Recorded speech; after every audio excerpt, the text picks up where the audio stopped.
হঠাৎ করে মনে পড়লো আমাদের ইনকিউবেটরে তো আজকে অনেকগুলা কোয়েল পাখির বাচ্চা ফোটার কথা।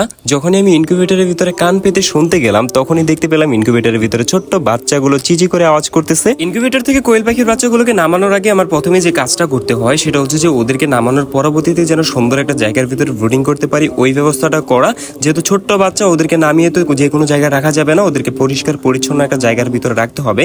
যেহেতু অনেকদিন ধরে আমি আমার কোয়েল পাখিগুলোকে ব্রুডিং করতেছি না, সেই কারণে আমি আগে যে জায়গাটার ভিতরে ব্রুডিং করতাম ওই জায়গাটা অনেক ময়লা হয়ে আছে, যার কারণে ফার্স্ট থেকে ভালোভাবে আমরা আমাদের ক্রেটটা পরিষ্কার করে নিলাম। এখন আমার এই ফলের জুইটার ভিতরে ভালোভাবে একটা ব্রুডিং লাইট লাগাইতে হইব, কারণ বাচ্চাগুলোকে নামানোর পরবর্তীতে তাপের ভিতরে রাখতে হবে। যার কারণে আমি আমার ব্রুডিং যে লাইটটা ছিল ওই লাইটটা ভালোভাবে ক্রেটটার সাথে সেট আপ করে নিই। কাজ হচ্ছে যে আমাদের ইনকিউবেটর মেশিনটা খোলা এবং দেখা যায় ইনকিউবেটর মেশিনের ভিতরে কয়টা বাচ্চা ফুটে বের হয়েছে। এবং ইনকিউবেটর মেশিনটা খুলে আমি পুরাই অবাক হয়ে গেছি, কারণ ভিতরে পুরো বাচ্চা দিয়ে ভরা ছিল। এখন কাজ হচ্ছে যে ইনকিউবেটর যতগুলো বাচ্চা ডিম থেকে ফুটে বের হয়েছে সবগুলো বাচ্চা এক এক করে আমরা আমাদের যে ব্রুডিং সেটআপটা তৈরি করছি ব্রুডিং সেটআপটার ভিতরে বাচ্চাগুলোকে রেখে দেওয়া। আর আরেকটা কথা বলা নিয়ে ভালো, এখন যে বাচ্চাগুলো দেখতেছেন এই বাচ্চাগুলো কিন্তু আমার এখানে থাকবে না, আমি একজনকে ফুটিয়ে দিতেছি, তো তার বাসায় চলে যাবে এই বাচ্চাগুলো। সো বিকালই চলে যাবে, যার কারণে যেহেতু বাচ্চাগুলো সবগুলো ফুটে গেছে এই কারণে আমি সুন্দর করে একটা সেটআপ তৈরি করে আপাতত কিছুক্ষণের জন্য আমরা আমাদের লফটের ভিতরে বাচ্চাগুলোকে রাখছি।